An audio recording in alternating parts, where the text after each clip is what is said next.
welcome to the social-engineer.org podcast number 52.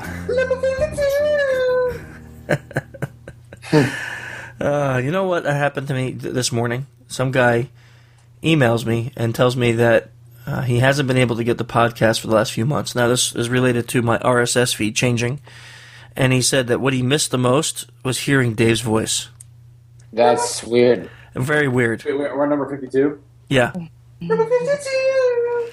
Anyhow, you won't even believe what's happened today. We have Dave, Jordan, Ping, and Michelle. Oh my gosh, oh my gosh, oh my gosh, oh my gosh, oh my gosh, oh my gosh, oh my gosh, oh my gosh, oh my gosh. Yeah, it's quite extensive. I don't even know. This hasn't happened ever. But this is the last one for the year, right? No, we have December, I'm sure. And it's Thanksgiving. This is December. This is December. You are right. So, Michelle, you're with us too. You're the voice of reason amongst this chaos that's happening here today. So that's your job, the voice of reason. I'm actually looking for the verbal hand grenade that I can toss in and get everyone started with. I mean, that's sort of my role at family gatherings anyway. So awesome. As soon as I think of it, it's gonna be in there. So while you're thinking of that, maybe we could talk a little bit just about what we have going on. Let's see. Where are we? We have 4 courses for 2014. We are at number 52. Thank you, Dave. We have 4 courses planned for the next year. We have Orlando in February, which is about half full, so you're going to want to get there if you're coming to that one. You're going to want to sign that up. We have Amsterdam. When's that? April or May, Michelle? I can't remember. Actually, that is no longer Amsterdam. That has been changed to Dublin. Well, this is why I have Michelle around, because I can't remember anything about anything. So we're going to Dublin in May. Oh, cool. Yeah, that's awesome. And then we have all the way in November of next year, we have DC. And then we'll have one in the summer sometime. We don't know yet if it's going to be a Black Hat, so we're not announcing that until we know for sure. So we'll find out that date and time and announce that later on. I was hoping to get the core stuff out before this came, so I'm so happy that we got that. Wait till after. Do you have more? I was going to mention that we're also going to RSA. Nice. Michelle and I have been invited to RSA. We're doing a joint speech there. That's pretty cool. And thank you. And a weird one is we are going to South by Southwest, someplace I've never been. Some big, huge tech, music, movie industry con out in Texas. That's awesome. Yeah, South by Southwest is huge. Like, I can't believe. Yeah, I got invited. You've not heard of it? It's amazing. I never heard of it till this year, and that's terrible to say publicly. So we put an app in to go speak there, and I got accepted. So I'm on a panel about social engineering and the threat of human vulnerabilities and that kind of stuff. With our partners, White Canvas Group. They're a pretty awesome group of guys down in DC. So we're doing this joint panel about that topic. Yeah, so I'm pretty excited about that. We got a lot of speaking gigs and classes and other stuff coming up. I'm trying to rival Dave for how many days I'm on the road. Actually, I'm not. Good luck. I have over 200,000 miles for United on Premier 1K. Are you kidding? For this year alone? Just for this year, I have over 200,000 miles. That's really sickening, dude. That's really weird, dude. How is that even? That sounds terrible. That means that's not double mileage, right? That's only single, like not including the bonus miles. Is that? No, that's just normal miles. That doesn't include my bonus. I think of my bonus, I have like 422,000. This is just normal miles. So you've traveled the world 10 times. Yeah, pretty much. Yeah, sounds about right. And is that just you, or is that like a company mileage thing? No, that's just my account. It's my account. Wow. Here, I thought I was bad, and we had 197,000 points in our Hilton account, and I have like 90,000 Delta miles, and I thought that was a lot. Yeah, I'm like a baby compared to you, and well, I'm actually not complaining about that. No, it's not a good thing. I'm not happy about it. Yeah. Yeah, I was going to say, how often do you see the people that you want to see, like your family, when you're flying around that much? Well, it's I balance it too. I mean, I try to do it so that I'm home on the weekends and stuff like that. I mean, and I'm done traveling for the rest of the year, so that's nice. Yeah, that's So I mean, nice. it bounces up, and I plan on doing a lot less travel next year if I can. That's what I said about last year. Michelle and I were on the road so Well, much.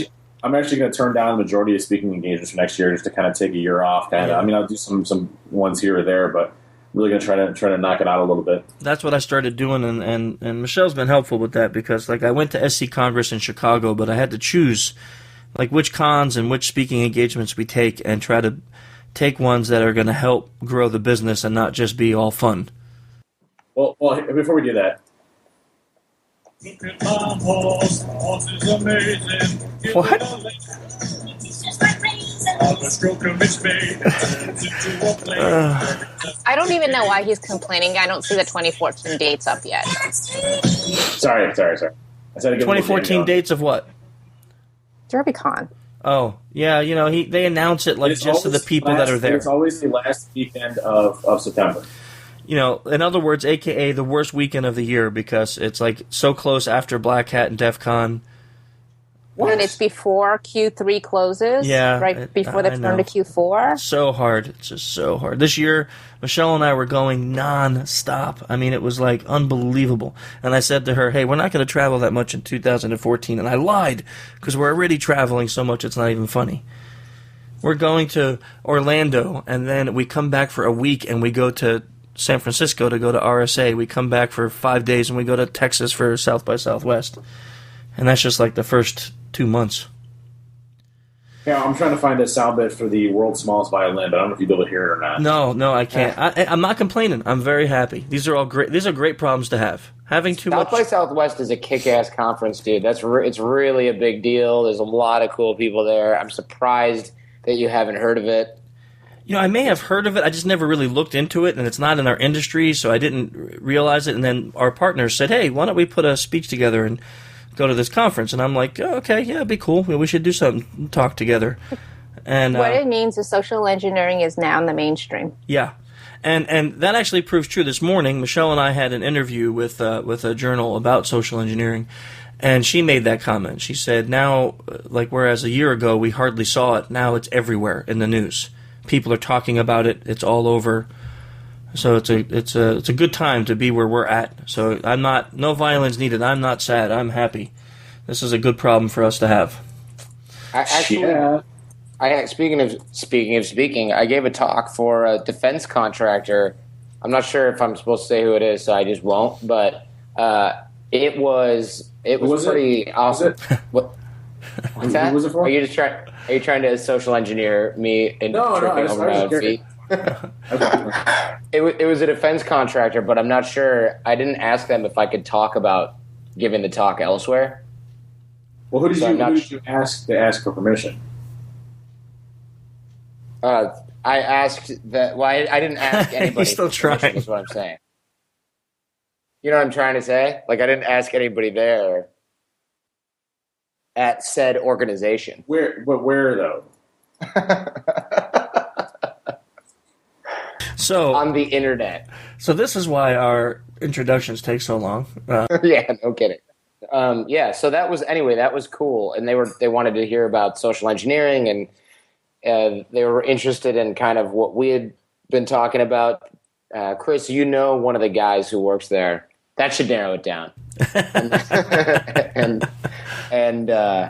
It was somebody actually that I met through the SE class, Oh, that's cool.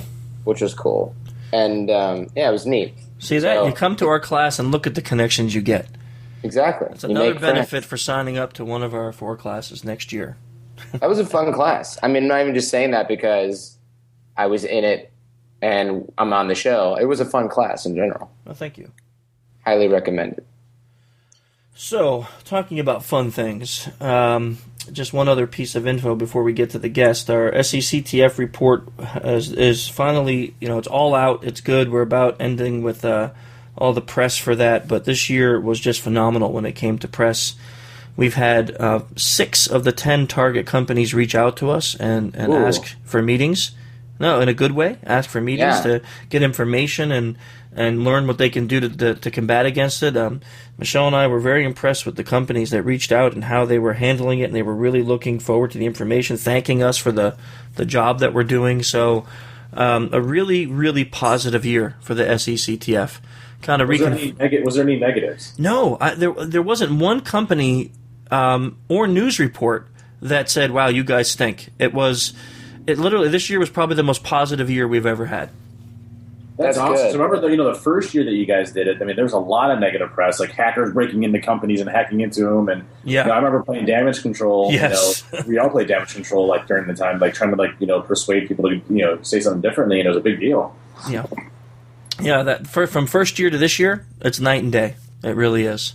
Truly amazing. I think that's a good testament to the awareness that's getting out there. That not only the brand of social, the social engineer CTF, but also just social engineering in general, what we're trying to do. Yeah, and I believe that to be the case too. I think social engineering is getting more press, and not the company. I mean, just as a whole, as what's happening in the world, and that's bringing awareness to where people are like, okay, yeah, we don't know what the heck's going on and how this is working.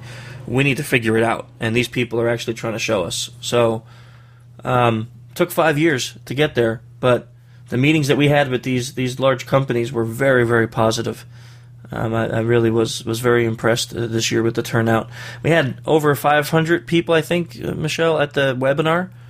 500. Yeah, I think it was about that. It was a lot more than what we thought. Yep. It was fantastic. It was fantastic. 500 people signed up at the webinar, and the turnout was just amazing.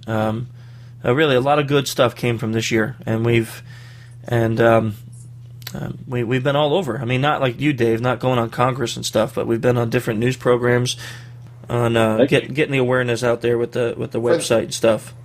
For those of us that might not know, can you fill us in? I heard the Congress. What? Yeah, Dave went and spoke in front of Congress about the new healthcare website. Oh, no way! And all the vulnerabilities, that exist on it, and then his report that he issued about the website.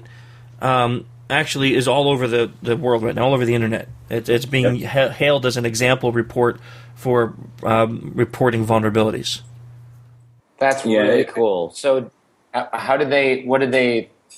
I mean, that's neat. Were they just so confused by everything that you said? You're a pretty smart guy. I feel like you're confused. No, in fact, I think what ended up happening, mostly is I think politics really got into play a lot of it, where a lot of blame games and back and forth between it. But really, at the end of the day, I mean, I think everybody pretty much got the fact that, there are, concerns around the healthcare.gov website, and that there's things that we need to address it. And, so, it's really neat experience. And I got to go on the Greta Van Susteren show right afterwards, and I was on another Fox show on Saturday. And then this morning I was on Squawk CNBC's main morning show. And I'm going on Blaze TV tonight. So it was really cool. Just a really neat experience overall. Awesome, man. Well, congrats on all of that. I mean, congrats on getting the word out there, too.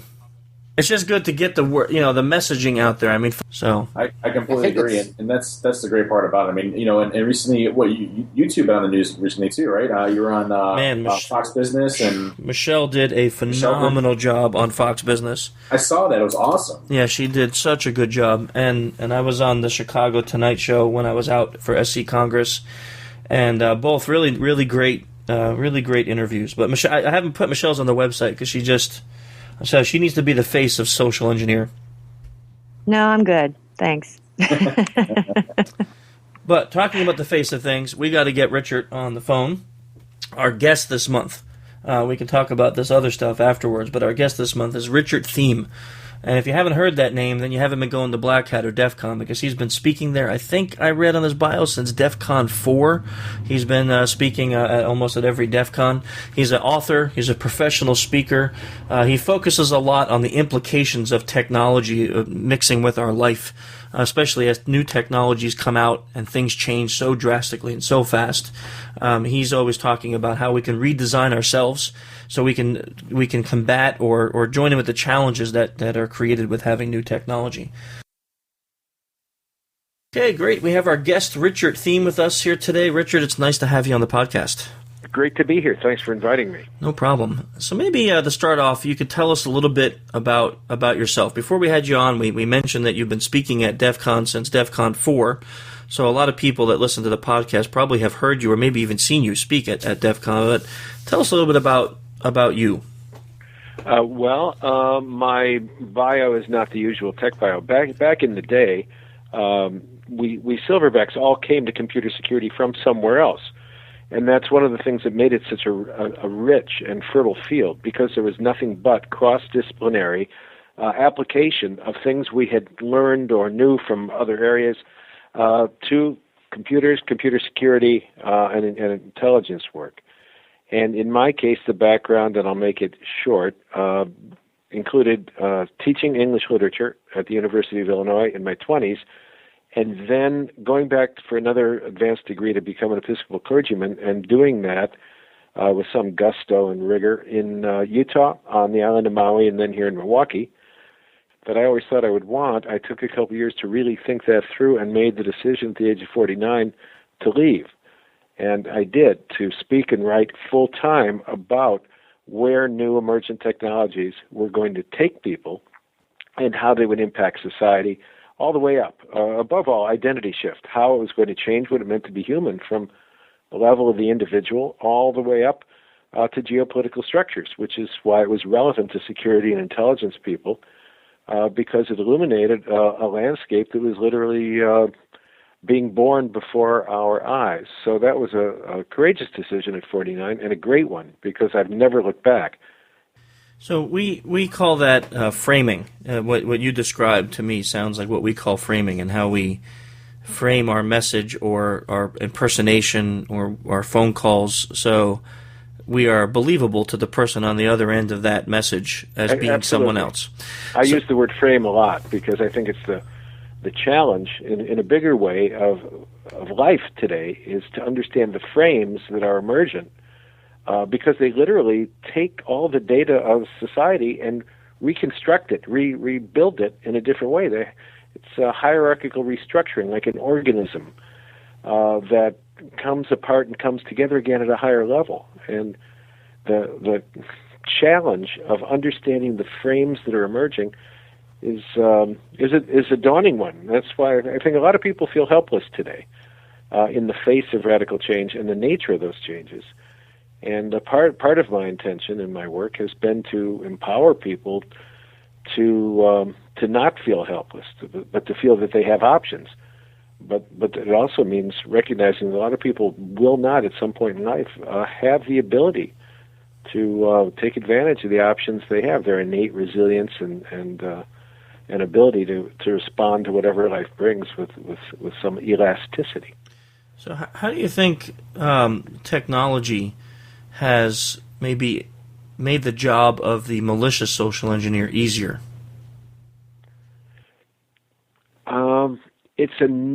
All technologies are mediating structures, right?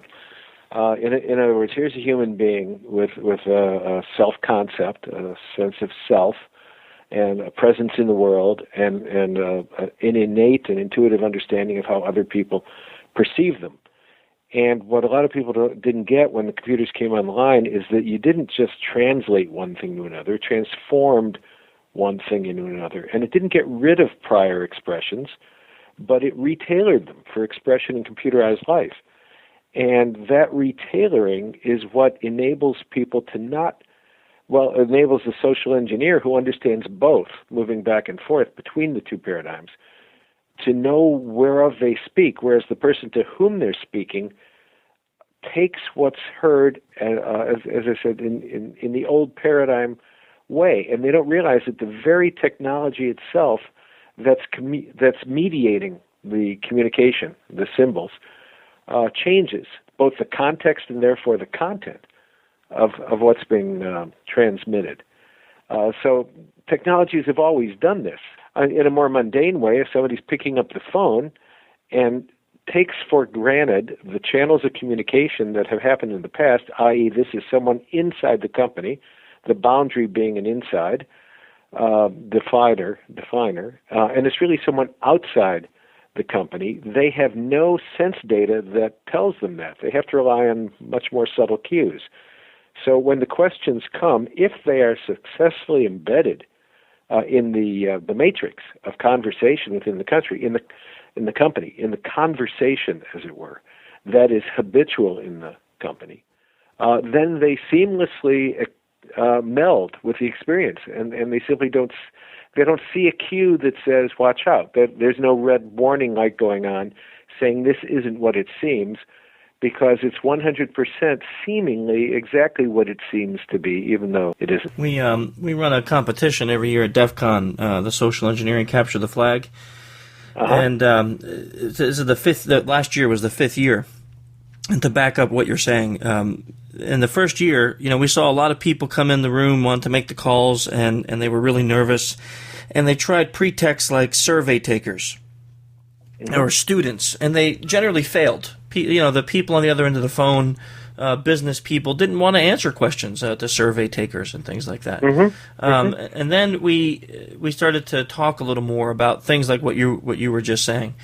And we saw over the years more and more people would try fellow employees, whereas last year 60% of the contestants tried fellow employees as part of their pretext. And it worked amazing, because if you picked a name from the company that you can pretext as and says, hey, I'm Paul over here from IT support calling, and you knew the lingo, and because you found some things online that allowed you to speak the language, people just fell into line. And they didn't question. Even when they did, if they said something like, oh, what department do you work for? Oh, I work over here with Richard on blah, blah, blah. And they go, oh, okay. Because I threw a name out that they were familiar with, it was easy for them to now fall in line and say, oh, yep, I know who you are. Absolutely. And if you think of it as like concentric circles of intimacy, if the question comes from a far outer circle, here's somebody you don't know, and then imagine yourself moving through concentric circles toward a core of shared experience, which only a few people will share, the more you believe it's one of those more intimate relationships, either a colleague, friend, or relation, and your guard will be down, but because you're more guarded with people you don't know than people you are. So, of course, if you believe right at the outset without examination that it's someone you know, and that's where context really is content. One of my favorite examples of that is Eddie Bernays was the father of public relations, an example of which is the words public relations, which he invented because he thought advertising was too crass. And one of the things he did when publishers approached him about falling book sales was go to very big intellectual lights of the day, this is the 1920s, and asked them if they thought literacy was important to the future of America. And they all said it was, and they signed statements to that effect. And he took those documents to meetings he held with contractors and architects and builders, and he said, do you want to participate in creating a viable America through literacy? And they said, well, of course. Well, from that time on, when you walked into new apartment buildings, for the first time in human history, if you weren't a rich person with a manor house or something, you found built-in bookshelves. That's what he convinced them to build. And so people walked into the apartment they were renting, and there were built-in bookshelves. So what did they buy? They bought books. So social engineering it's a new term for an old thing. If you think of intelligence work and espionage, it's really the identical issue. It's just not mediated technologically to the same degree, and therefore hasn't specialized as a separate domain. But if you walk into somebody's government building in Iran and ask a direct question, you're an American, wrong context, wrong question, you're toast. But a good human, a good solicitor of intelligence, so embeds themselves in the context that they become literally invisible and become seamlessly connected to someone from whom they want to elicit information, and they do so by fabricating a false relationship. So way back in maybe early DEF CON days, maybe I think you mentioned it was DEF CON 5 or so, you gave a speech about the future of social engineering, or how social engineering was going to change. What were your thoughts back then on that? Well, I'm glad I mentioned that I had been a clergyman because that's relevant. Somebody put on Wikipedia in my bio that I had said this statement, and it was taken out of context, of course.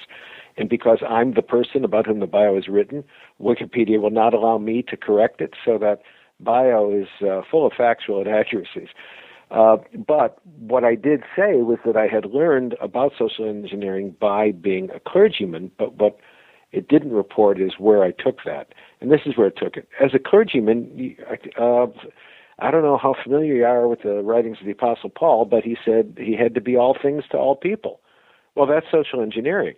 He meant in order to promulgate, in his case, a particular slant on religion, he had to so understand the point of view of the person to whom he was speaking that he could represent himself as being that. And as a clergyman, you better be that kind of, too. I mean, you have your niche, and there's certain things you just can't simulate. But one of the jokes I used to say was when you could fake sincerity, you could do the job. Because exactly. You had to create a genuine bond with people, but of course, it was impossible to do that without knowing what you were doing. And there's a degree to which that made it inauthentic because you were doing it for a living.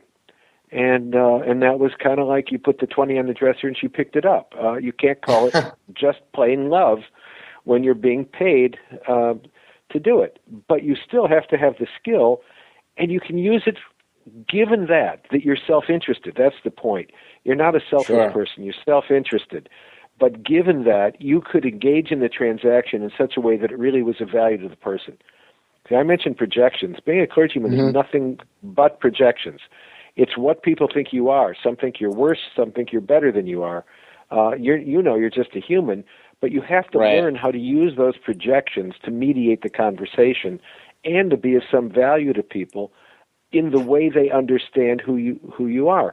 So when I talked to DEF CON, I talked about that knowledge, that skill, but encouraged them to go beyond just doing it to exploit someone. In other words, not just a win-lose situation. Because if you could see that that's the skill that's required to be successful in business, not just ministry, in business, in government, in everything, to understand the other person's point of view and so present your argument so that they perceive it as their point of view or their advantage as well. Present your advantage so that they see their advantage in it. If you can do that and really mean it, then you can turn the situation into a win-win situation. Sure. And that's like how society works.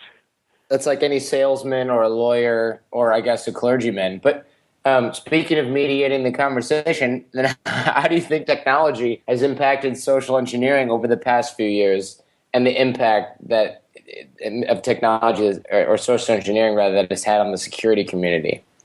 It's huge. It's huge, and it's coming. And what's coming is, first of all, the internet is going to dissolve into all things. It's not even now called the internet in the same way. People don't say, I'm going on the internet, the way they used to just a few years ago, the way my mother would say, shush, I'm going on long distance. People don't say that. They don't say, turn on the power grid. They say, turn on the light. So that the invisible infrastructure behind the enabling things that it gives us, like a light switch, the infrastructure disappears. And what you see is the function, like a light switch or a computer turning on. So we don't even see the structure of the grid, the electronic grid, and the internet is disappearing into things, as we know, into cars, into houses, and increasingly into people as we advance the technologies and splice them with biological implants, pills that can be swallowed, cameras that can be swallowed, identity markers that can be swallowed, and which are very difficult to spoof. These are all going to lead not just social engineering, but life and security into, really brave new worlds of possibility. Just a question that I had for Richard was that you've been in the industry for quite a while now, clearly, and you're seeing lots of things evolve. I was just curious if after all of this time and throughout your career, is there anything that you found unchanged, particularly with respect to social engineering or the human element? Oh, sure. Naivete is unchanged. Gullibility is unchanged. And this is a way of saying trust is unchanged, and that's the problem. Trust doesn't work online. Trust can't be trusted online, no matter what safeguards you take. to try to assure someone that you have a trusted connection or a trusted identity marker. We can all start naming all the revelations of the past year or two in which those things that we thought were trustworthy, we found were not. Let me interrupt you there and just ask a question about that then, because this is something that comes up often with our clients. So we do a pen test, and it seems like they're just doing normal everyday business, and we pinpoint this as being one of the issues. The trust factor, how humans interact. So it sounds like we're promoting the fixes to create a bunch of paranoid individuals that don't trust anyone. You're selling fixes, but you're selling something else. With all due respect and love and honor, security vendors sell solutions that address fear, real or imaginary. And often the tools that they sell are not clearly represented as to what they can do and what they cannot do. Antivirus is not sold on the premise that buy our antivirus and we will stop 80% of the threats, because that's what they do. 20% get in, and once you are owned, you are owned. That's because the business model is that making security powerful and invisible to the user is not the first imperative of people. I mean, look at Obamacare as an example. Security was not number one on their list, and so you have security experts testifying to Congress last week. I wouldn't go near that site, and you're storing all this critical information. People like dear old Barnaby Jack, bless his soul, rest in peace, laughed at the ATM and the other embedded device code he was looking at because it was so simple and easy to exploit. So it's very difficult. A friend of mine said when he was asked just last week, is security better than it was? And he said, and I'm going to quote him because I remember accurately what he said. He said, if anyone says yes, they're either a diamond in the rough, they're delusional, or they're lying. I wish it was different, but join any podcast, he said, read any article, join any circle of professionals, and you see the industry is still debating the same topics we were discussing 15 years ago. And business in general resists security like the plague until they are compromised. And how do you help them put a value on a loss of reputation? Once Citigroup was whacked, people learned not how to do better security, but how to keep the intrusions quiet, because we know from real surveys that many, many more people are experiences intrusions and damages than ever reported. But isn't that reality, though? I mean, absolutely. If I was a big company, if I was a large bank, I wouldn't want to advertise right away until it was fixed. Hey, we just got hacked, because that's like saying open season here. We have this massive. That's absolutely right, and they don't usually even advertise it afterward.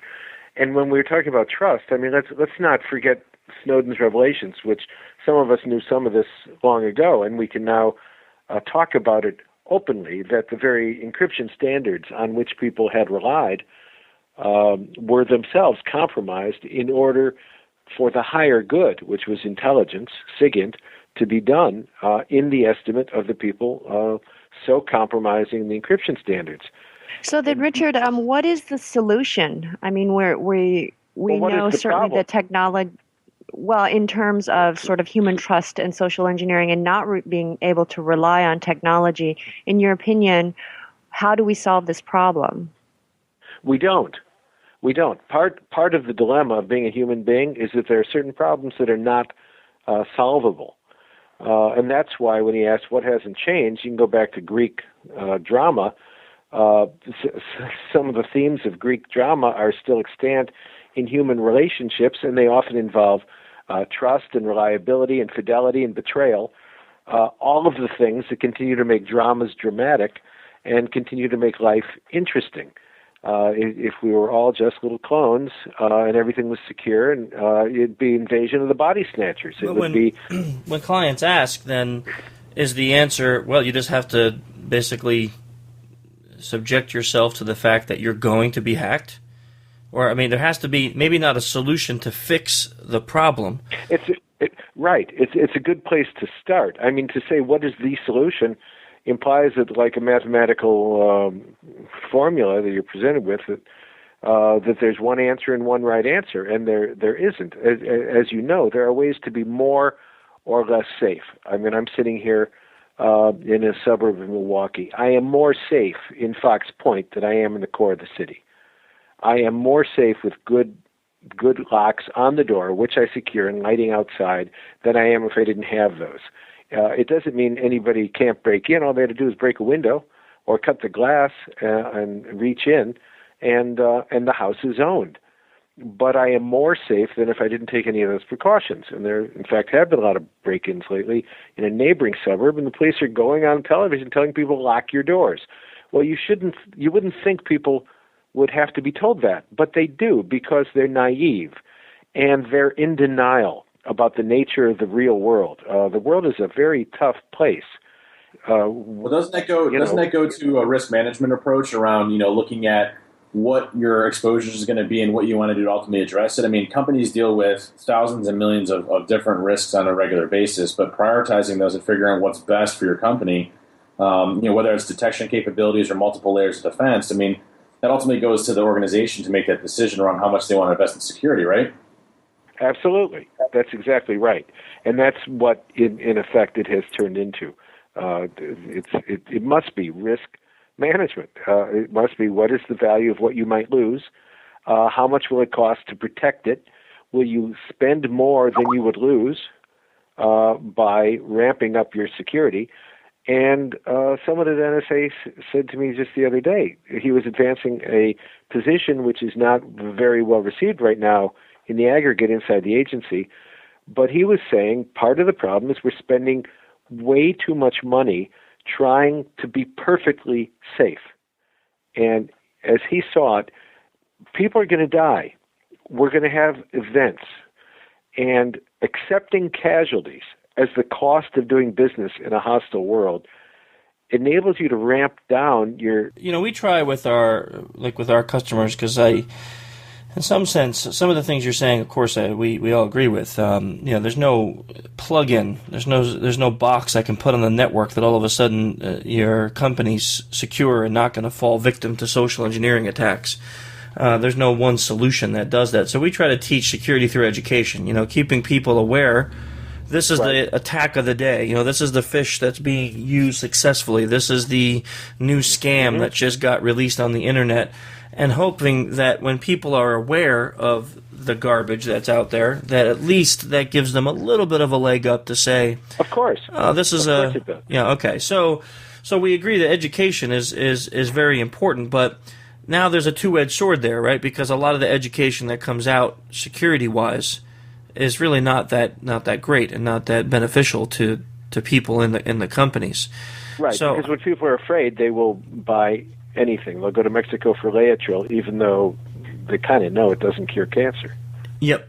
So, and that's the point. So, do you have any advice, let's say, for companies that are looking to educate their employees on the dangers that exist in new emerging technology, and how they can find educational resources that are useful, that are beneficial? Because that's a big challenge for companies, right? You just type in security awareness education on the internet, and you're going to have 400 million sites that offer their version of it. Well, I'm a new guy in a company, and that's my task. How do I decide what to do? Yeah, it's a huge industry, and it's growing in part because the necessity is never going to stop. Selling things based on fear it always works. Turn on the nightly news and watch it work. A couple of things occur to me in response to the way you phrased the question. Number one is, you talk about companies. Let's talk about people in the company. Sure. Because if this is a mid-level or upper mid-level person, knowing they have to check a box or show compliance or verify that they did something, and they did it by training or educating lower employees and hasn't reached the upper levels, then it's not going to be nearly as effective as if the not the CIO, but the CEO gets it. Because until CEOs have the conversation and show that it matters, and then act as if it matters by making decisions that make this perfectly clear. Let me give you a little example, because it did change the context. Robert Galvin at Motorola was trying to inculcate Total Quality Initiative, TQI, into the company, and people weren't paying attention, even though he was the boss. And he would go to different meetings and tell people it was important, and they would give him lip service. And then what he settled on was he would go to presentations by his leaders, and as soon as the presentation on total quality was over, he got up and left. And people started to figure out that the only way to get heard by the boss was to include total quality in the presentation, or make it a total quality presentation with what you had intended to say as a secondary add-on. And pretty soon, everybody in the company was on board total quality. And he did that by changing the culture, by communicating, in that case, subtly and indirectly, what he valued. Well, if there's no accountability for being secure or not being secure, if the accountability isn't made clear, and the consequences of not being accountable for it are not made clear, nothing's going to happen. There has to be accountability, and it has to go all the way up to the top, and the top has to communicate clearly, without any ambiguity, what matters and why it matters, and that I mean it.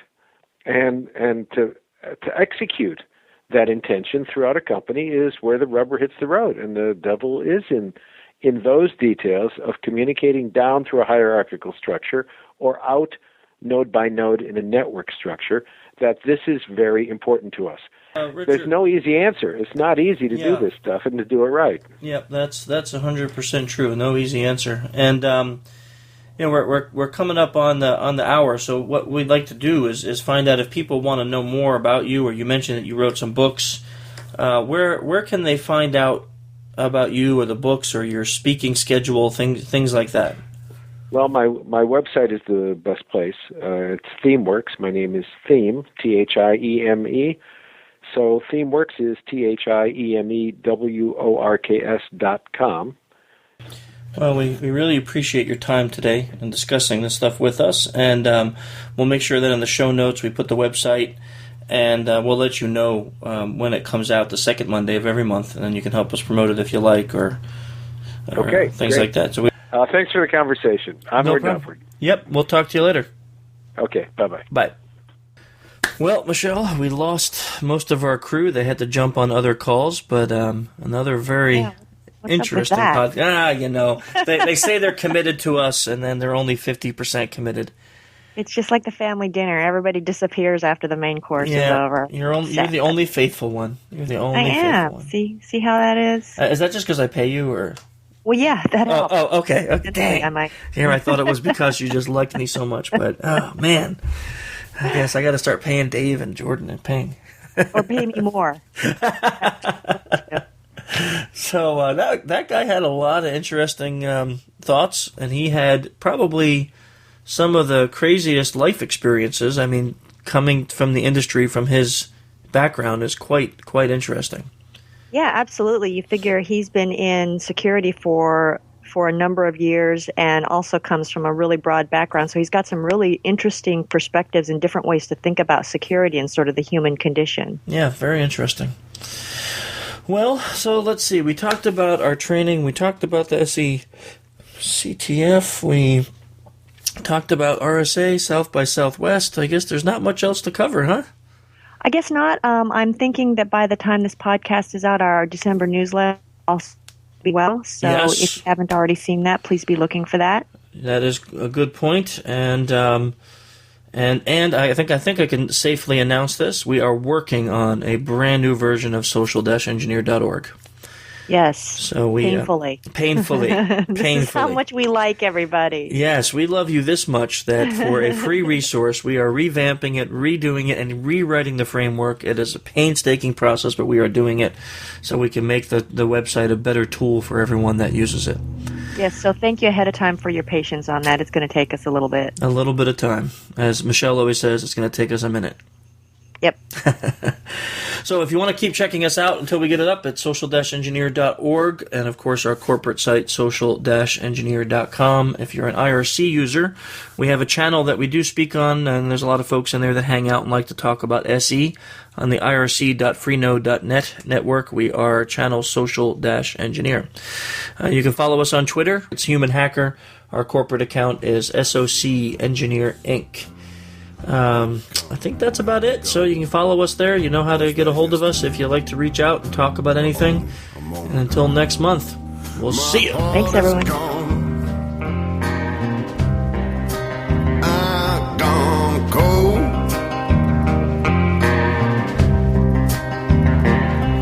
My heart is gone. I gone cold.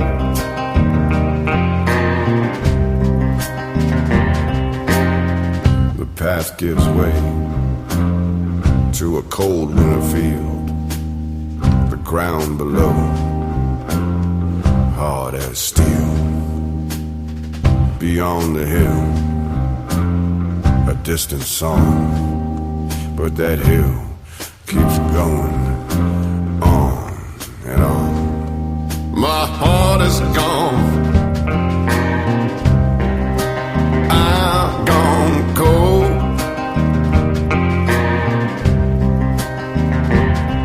My heart is gone. I've gone cold.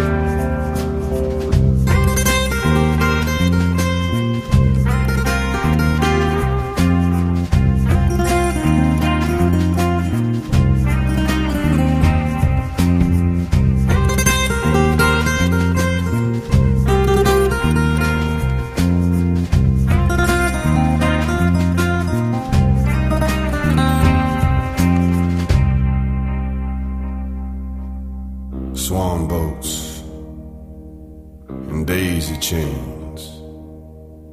Can't seem to recall any given name. I see the footprints, how they come, how they go. Was that only a moment or many years ago? My heart is gone.